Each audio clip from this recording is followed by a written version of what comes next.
So for the wildfire simulation, we started, and luckily we were put in a group where like a couple of us knew each other, right? But a couple of us didn't, and so we came in like with complete strangers.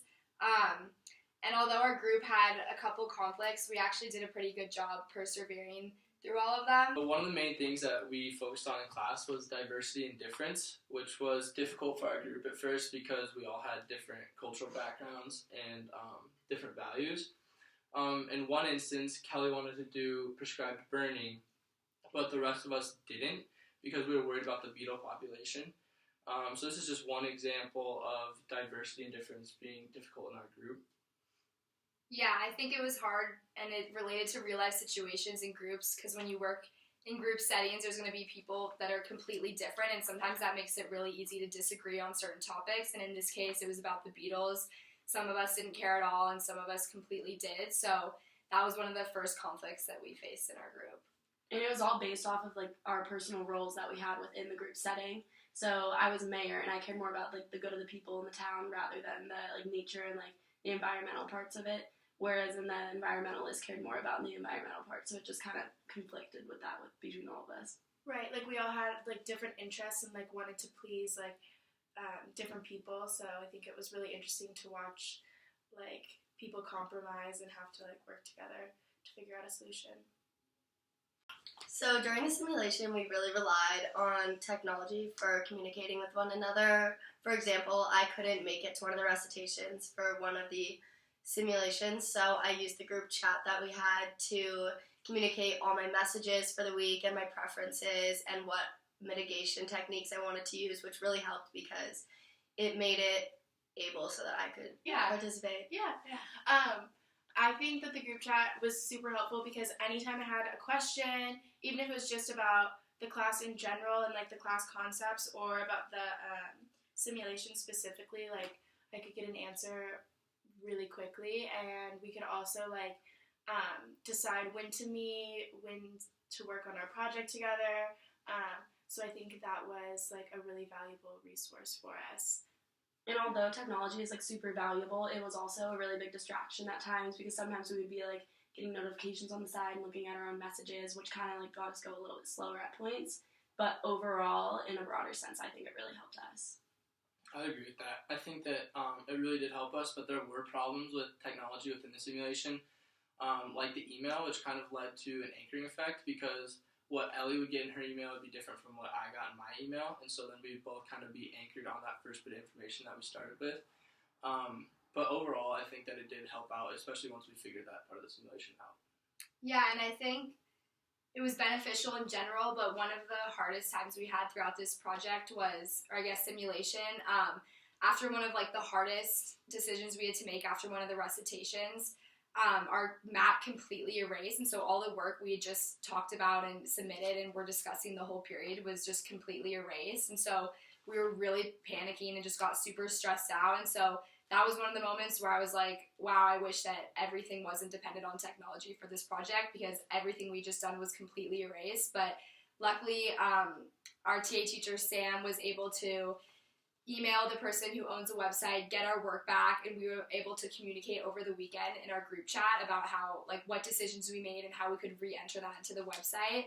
And I also really liked how on the website, everything was in one place. So the messages, emails, maps, news, everything was in one resource, which was really nice and convenient. Just touching back on what Ryder was talking about the anchoring, I think a lot of us found it difficult to let go of the first ideas that we had and like the first kind of opinions, because a lot of our emails were very one-sided, but we all had different like opinions and all wanted to do different things. So I think that was like a really tough thing that we all had to get past. One of the issues our group faced of ethical issues was virtue ethics, was where someone would get a message to not do something, but then someone else who wasn't really relating to that message would be encouraging the group to do something else and do another action, and that was hard because it kind of made us unfocused on our goals.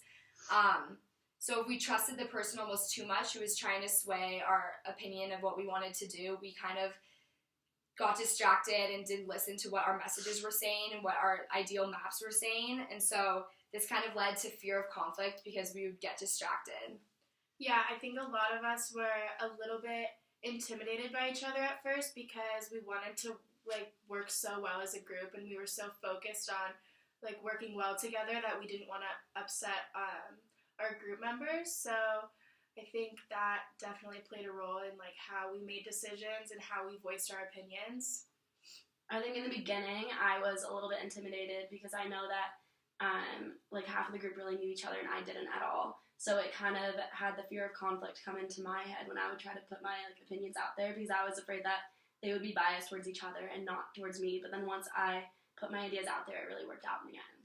Right. I feel like in the end, honestly, all of that was like over, and we're also like comfortable and like easy to talk to each other, and like we can all like agree that we worked well together, just letting it happen naturally and like being able to freely express like how we felt.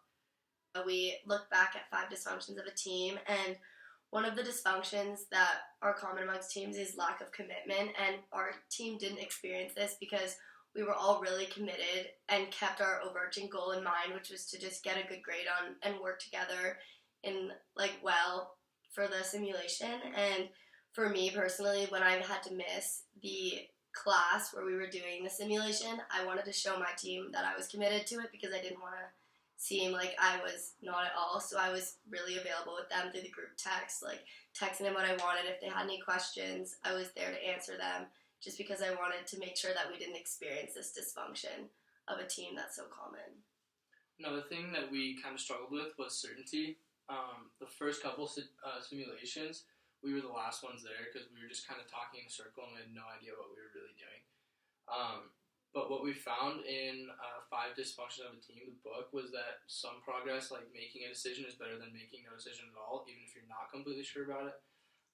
So I think that once we figured that out, we started to be more efficient with our time. Overall, I think our group had like a really high amount of emotional intelligence because we were all aware of what each other was feeling and how we all had different opinions, and like people were respectful towards each other with that. So like 1 week in recitation, we took a quiz about the self-awareness of everyone, and after doing that, we compared our results with each other, which made it a lot easier for us to like be aware of each other's opinions and how each other are different and where like each of us will stand out in one area rather than another. And I think that this just applies to real life situations, because when you're going to go out in the real world and work, everyone has different positions and comes from a different background. So let's say you're talking about like something about a school topic, like someone might be a mom with kids, whereas someone might not have kids, so you're going to have different opinions on those issues, and we all had different positions in the simulation, and that reflected within our emotional intelligence. Yeah, I saw a lot of improvement in our group. On the first day of the simulation, it took us literally the entire class to figure out what we wanted to do. Like every group finished 20 minutes before us, and then by the end of the simulation, it was really easy to work together and like get our decisions done like quickly and efficiently. So I think we all like improved a lot throughout. And I think the biggest thing at the end was just we all had mutual respect towards each other and were patient. And a lot of the times we found other groups getting like super heated and annoyed with each other, but throughout the last couple end of the recitations where we had our simulations, we were super calm and like all equally listened to each other and had mutual respect. So I think we did a pretty good job with dealing with conflict throughout the simulation.